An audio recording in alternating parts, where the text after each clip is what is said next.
बिस्मिल्लाहिर्रहमानिर्रहीम। अस्सलाम वालेकुम नाजरीन, आप देख रहे हैं जीज टीवी HD और मैं हूं आपका होस्ट दिलावर अली भट्टी। नाजरीन, आज 13 अप्रैल 2024 और दिन है हफ्ते का। नाजरीन, पिछले 24 घंटे में होने वाली कुछ अहम डेवलपमेंट्स और ख़बरों के बारे में बात करेंगे। सबसे पहले हम बात करेंगे PTI ने तहरीक का आगाज़ कर दिया। अपोजिशन लीडर कौमी असम्बली उमर अयूब ने तहरीक का आगाज़ किया और उसके साथ तमाम अपोजिशन जमातों को साथ मिलाकर एक तहरीक बनाई जिसका नाम उन्होंने तहरीक तहफ़्फ़ुज़ आईन पाकिस्तान रखा गया।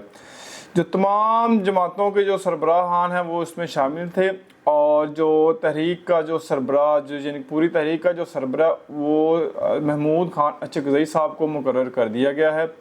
इसके साथ ही उन्होंने पूरे मुल्क में जलसे और जुलूसों का भी ऐलान कर दिया है।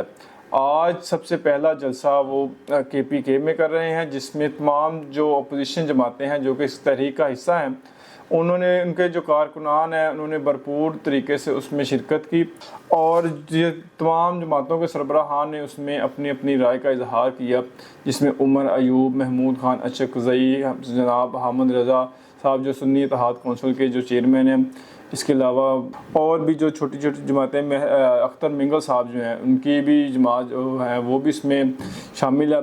तो खूब जो है उन्होंने हुकूमत जो है उसको लताड़ा, उनको खूब उसके बाद उन्होंने उसकी जो है वो बातें की कि जी फार्म 45 वाली नहीं है, फार्म 47 वाली गवर्नमेंट है और ये लोगों के जो काम है वो करने के लिए नहीं बल्कि अपने जो मामलात हैं वो ठीक करने के लिए आए हैं। ये किसी के कहने पे आने वाली हुकूमत है।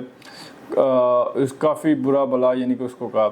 तो नाज़रीन देखें, हुकूमत के लिए तो ख़तरे की जो घंटी है वो बज गई है क्योंकि तमाम अपोजिशन जमातों ने ईद के बाद कहा था, ऐलान किया था कि ईद के बाद जो है ना हम तहरीक का आगाज़ करेंगे और इसको भरपूर तरीके से चलाएँगे।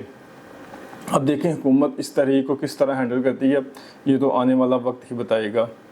तो हमारा मकसद है कि आपको आगाह करें। इसके बाद हम बात करेंगे इसराइल की। ईरान, नाज़रीन आप जानते हैं कि ईरान ने इसराइल पर हमले का ऐलान किया था कि हम जो अपना जो तमाम दफाई सिस्टम उन्होंने वो नाफिज कर दिया था और अपने जो भी मिज़ाइल थे वो सारे उन्होंने लॉन्च कर दिए थे। उनका कहना था कि हम इसराइल के जो वादी वाले इलाके हैं वहाँ पर हमला करेंगे अगर उन्होंने गज़ा पर अपने हमले जो हैं वो कार्रवाई करें वो बंद ना की तो। लेकिन इसराइल से पहले ही हिज़्बुल्लाह ने हिज़्बुल्लाह ने इसराइल पर 50 से ज़ायद रॉकेट जो है वो फायर कर दिए जिससे पूरे इसराइल में सायरन बजना शुरू हो गए अचानक और लोगों में खौफ व हरास और चीखों पुकार शुरू हो गई। लोगों में खौफ व हरास फैल गया जिसकी वजह से कुछ तो रॉकेट उन्होंने हवा में उड़ा दिए लेकिन कुछ जो थे वो ज़मीन पर जा लगे। इसके बाद अमेरिका ने फ़ौरन ही उस पर एक्शन लिया और अपनी फ़ौजें जो मज़ीद जो फ़ौजें हैं वो इसराइल और जो बहरी बेड़े वो इसराइल की मदद के लिए भेजने के लिए जो है वो ऐलान कर दिया। और जब ईरान ने ऐलान किया था कि हम इसराइल पर हमला करने वाले हैं तो अमेरिका ने ईरान को धमकी लगाई कि अगर आपने हमला किया तो इसका भरपूर जवाब दिया जाएगा और हम ईरान को पत्थरों के दौर में भेज देंगे।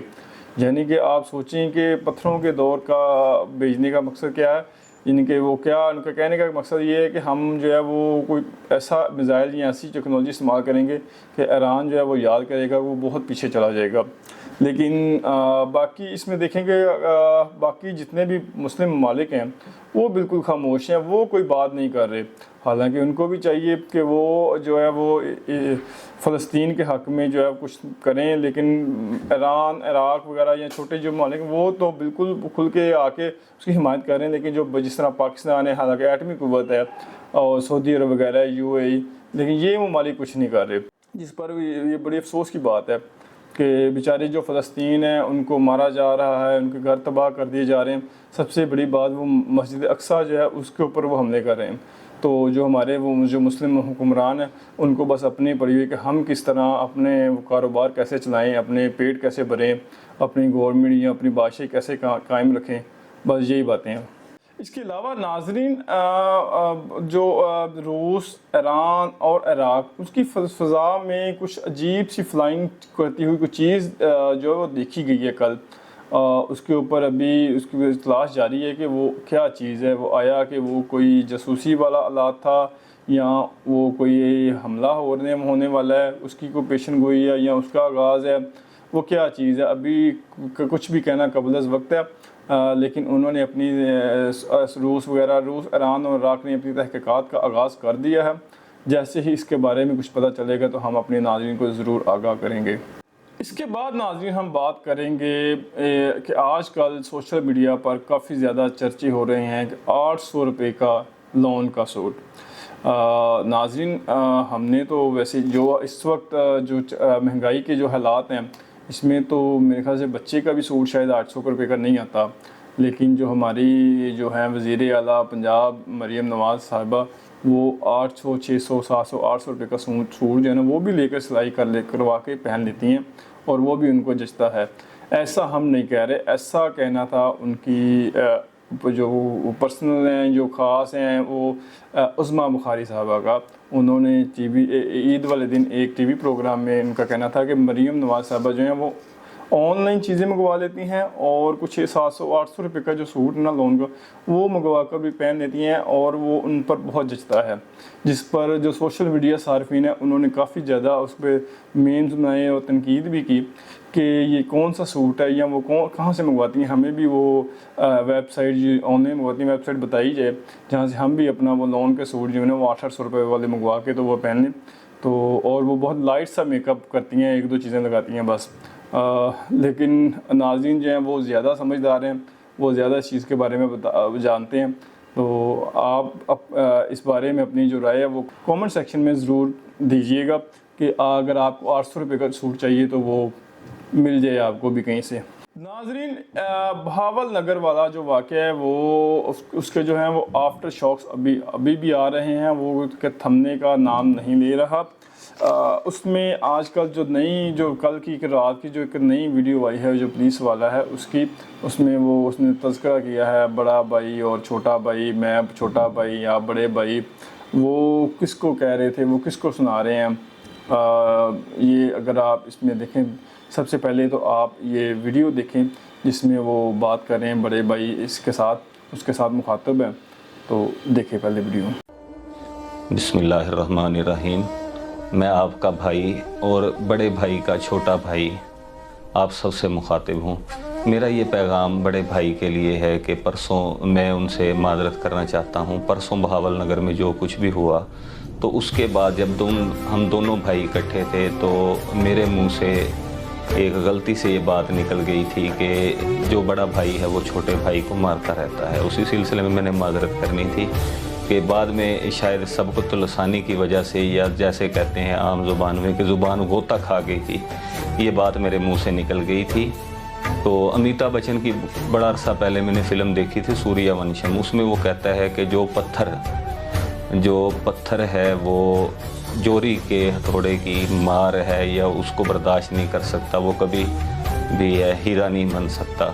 तो भाई के बारे में सारे घर वालों को पता है कि भाई किस कदर बेहतरीन जोरी हैं और वो दीगर भाइयों की तराश खराश वक्तन फ़वक्तन ख़ुद भी करते रहते हैं। लेकिन बड़े अरसे से ये काम भाई ने मेरे भी ज़िम्मे लगाया हुआ था, तो मैंने भी भाई के कहने पर जो दीगर घर के रहने वाले भाई हैं उनकी इस्लाह किए रखी और भाइयों की तराश खराश किए रखी थी। तो लेकिन मैं शायद ये गलती कर बैठा था, ये गुमान मेरे जहन में आ गया था कि मैं भाई का शायद बहुत लाडला हूँ। भाई आपने बड़ा अच्छा किया है जो मेरी भी तराश खराश कर दी है, लेकिन एक थोड़ा सा ये शिकवा है वो आपसे बनता है और ये भी बड़ी माज़रत के साथ पेश की माज़रत कर रहा हूँ, ये आपसे शिकवा कर रहा हूँ क्योंकि आप भाई हैं, भाई से शिकवा करना बनता है। बड़े हमारे प्यारे भाई हैं, हम सबसे बहुत प्यार करने वाले हैं, तो बड़ा ये माज़रत के साथ आपसे शिकवा कर रहा हूँ कि जो है मैं आपका लाडला तो बन गया था आपके कहने पर, दीगर भाइयों की मैंने तराश खराश किए रखी, लेकिन जो आपने भी मेरी भी तराश खराश वक्तन फ़वक्तन किए रखी है। लेकिन इस मरतबा जो तराश खराश हुई है तो वो थोड़ी सी है ना ज़्यादा हो गई है और उस तराश खराश की जो चीखें हैं वो घर में रहने वाले तमाम लोगों ने सुन ली हैं और इसकी वजह से आप ऐसे लगा लें कि भाई आपने तो मुझे अचानक से कोहे नूरी बना दिया है। तो इस तराश खराश से है ना मुझे थोड़ी सी है ना ज़रा तकलीफ़ हुई है। तो मकसद आपसे शिकायत करना नहीं है, मकसद ही सिर्फ ये बताना है कि भाई जो आप तराश खराश कर रहे हैं ना, मैं तो इससे नाराज़ नहीं होता, मैं तो इस तराश खराश का आदी हूँ, क्योंकि मेरे दीगर भाई भी तराश खराश किए रखते हैं और दीगर भाई भी जब भी किसी भाई को मौका मिलता है तो वो मेरी तराश खराश करता है। इससे और होगा कि अभी दीगर भाई हैं आप के जो नक्शे कदम पर चलते हुए वो मज़ीद मेरी तराश खराश करेंगे, लेकिन मुझे इससे फ़र्क नहीं पड़ता क्योंकि मैं इस तराश खराश का आती हूँ। लेकिन भाई आपको पैगाम ये देना था कि जो हमारा भाई अवाम खान है वो भी आपकी तराश खराश करना चाहता है बड़े अरसे से, तो आप उसके बारे में ना थोड़ा सोच लीजिएगा। अवाम खान के बारे में जो हमारा भाई है वो भी क्योंकि इसी घर में रहता है और वो आपकी इस तराश खराश से नाराज़ है। मेरे साथ भी वो नाराज़ है कि जो मैंने आपके कहने पर तराश खराश उसकी किए रखी है, नाराज़ वो मेरे साथ भी है। लेकिन आप थोड़ा सा अपना ख्याल कीजिएगा क्योंकि मैं तो इस तराश खराश का आदमी हूँ, वक्तन फ़वक्तन है ना वो मुझ पर तो गुस्सा करता रहता है। लेकिन आपकी मुझे ज़्यादा फ़िक्र है कि जिस वक्त आपकी तराश खराश होगी तो शायद आप इस तराश खराश के आदी नहीं हैं, आप ये तराश खराश बर्दाश्त ना कर सकें। तो भाई आपको यही मैसेज देना था, आपको यही पैगाम देना था कि अपना ख्याल रखिएगा और मेरा भी ख्याल रखिएगा। मैं फिर दोबारा आपसे मादरत करता हूँ, ये गिला नहीं है, ये शिकवा नहीं है, सिर्फ आपको पैगाम देना था ये। अल्लाह पाक आपका और हम सब का हामी और नासिर हो और हमें आईने पाकिस्तान के तहत रहकर मुल्क पाकिस्तान खुदादाद की हिफाजत करने की और उसकी सही मायनों में खिदमत करने की तौफीक अता फरमाए। आमीन। पाकिस्तान जिंदाबाद, पंजाब पुलिस पाइंदाबाद। जी तो नाजरीन, जैसा कि आपने देखा वीडियो में वो को बेचारा बड़ा ही वो परेशान और बड़ा ही को इनके मैं देख रहा हूँ कि पुलिस वाले जो हैं वो बड़े ही डिप्रेशन में इस टाइम हैं, वो बड़े बेचारे घबराए हुए हैं। वो कहते हैं हम क्या करें, कुछ वो खुल कर बोल भी नहीं सकते और बस ये दबे लफ्ज़ों में इस तरह की वीडियो बना के वो अपनी जो राय है ना उसका इजहार कर रहे हैं। और इसमें उन्होंने बहुत सारी बातों का जो है ना वो इंकशाफ या बहुत सारी बातें जो है वो दबे अल्फाज में उन्होंने कह दी हैं। जो समझने वाले हैं वो समझ जाते हैं कि ये छोटा भाई कौन है और बड़ा कौन है, और जो वो बड़े भाई के कहने पर किसकी तराश खराश को करते रहे हैं। जैसा वो कहता है जी, बड़े भाई के कहने पे हमने बहुत से भाइयों की तराश खराश की और साथ साथ हमारी होती रही है, हमारी भी होती थी पहले भी, बड़े भाई जो ना वो करते रहे हमारी तराश खराश। लेकिन इस दफ़ा जो उन्होंने बड़े भाई ने छोटे भाई की तराश खराश की है ना, वो तो बहुत ज़्यादा कुछ ज़्यादा हो गई है, जिसकी वजह से वो बेचारा उसका रंग देखें, उसकी वो उससे बोला नहीं जा रहा और वो बेचारा मजबूर है। अगर वो बोलेगा तो नौकरी से जाएगा और उसका वो बीवी बच्चे, सारी बात, हर बंदे के बच्चे हैं, फैमिली है, उसको भी चलाना है मामलात को। तो लिहाजा ये एक बड़ा इंसिडेंट जो है ना ये होना नहीं चाहिए था। हमारी नज़र में ये एक गलत इंसिडेंट है या इसको हैंडल गलत तरीके से किया गया। अगर पुलिस वालों ने कुछ किया था तो जो बड़े भाई हैं उनको चाहिए था कि इसको किसी और तरीके से हैंडल करते, कोई कानूनी वे आउट निकाल के उस तरीके से हैंडल कर लेते तो शायद इतना बड़ा हंगामा या इतना वो तूफ़ान जो बरपा हुआ है वो ना होता। तो हमारी गुजारिश है कि बड़ा भाई हो या छोटा भाई हो, लेकिन वो कहते हैं ना अवाम खान भाई जो है उसका ख्याल करें। वो इस सब के दरमियान वो बेचारा जो अवाम खान भाई है ना पिस वो रहा है, वो हाल उसका ज़्यादा बुरा है बड़े भाई और छोटे भाई की लड़ाई में या उनकी वजह से। तो ये हमारी रिक्वेस्ट है बड़े भाई से भी और छोटे भाई से भी कि अवाम खान भाई का ज़रा ख्याल करें, मेहरबानी ज़रा। नाजरीन, इसके बाद हम बात करेंगे मौसम की। महकमा मौसमियात ने पाकिस्तान में बारिशों की पेशन गोई कर दी है। ख़ासकर पंजाब में तेज़ आंधी के साथ बारिशें मुतवक्का हैं। आज भी लाहौर में कहीं कहीं तेज़ आंधी और इसके साथ हल्की फुल्की बारिश और कहीं तेज़ बारिश की पेशन गोई है और ये सिलसिला आने वाले 3 दिन जो है वो जारी रहेगा। आखिर में हम बात करेंगे पाकिस्तान और न्यूजीलैंड की T20 सीरीज़ के बारे में। नाज़रीन, आप जानते हैं कि पाकिस्तान और न्यूजीलैंड की 5 T20 मैचेस पर मुश्तमिल सीरीज़ जो है वो शेड्यूल है और उसमें कुछ थोड़ी सी चेंजिंग की गई हैं और पाकिस्तान ने चूँकि अपनी प्लेइंग 11 का जो है वो ऐलान कर दिया गया है, जिसमें 2 जो मेजर तब्दीलियाँ या जो मेन जो तब्दीली वो की गई हैं वो ये है कि इमाद वसीम और मोहम्मद आमिर की पाकिस्तानी टीम में वापसी हुई है और इसको जो शायकीन है वो बहुत खुशाइंद करार दे रहे हैं। उनका कहना है कि इस दोनों के आने से पाकिस्तान की जो है वो बॉलिंग लाइन जो है वो तो मजबूत होगी, उसकी तो स्ट्रेंथ जो है वो बढ़ेगी। इमाद वसीम एक ऑलराउंडर है, बैट्समैन है और बॉलर भी हैं और बैट्समैन भी हैं, और वो उनकी बॉलिंग तो अच्छी होती है लेकिन वो बैटिंग भी वो उसमें वो करते हैं और उसमें अच्छी यानी कि उनकी कारकर्दगी है। बैटिंग में भी वो मैच विनर प्लेयर भी हैं। बॉलिंग बेशक उनको न्यू बॉल से करवा लें चाहे पुरानी बॉल से करवा लें, वो बैट्समैन को जो वो ज़्यादा स्पेस नहीं देते वो शॉट्स मारने की, तो विकेट्स भी लेते हैं और रन्स भी कम जो है ना वो कंसीड करवाते हैं।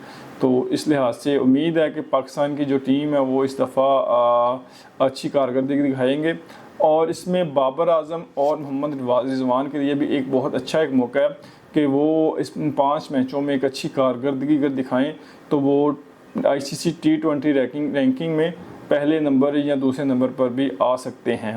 नाज़रीन, ये जो पहला मैच जो है T20 का ये 18 अप्रैल को स्टार्ट होगा और इसका तकरीबन जो टाइम है वो 7:30 बजे, शाम 7:30 बजे 18 अप्रैल को पहला T20 मैच पाकिस्तान और न्यूजीलैंड के दरमियान खेला जाएगा।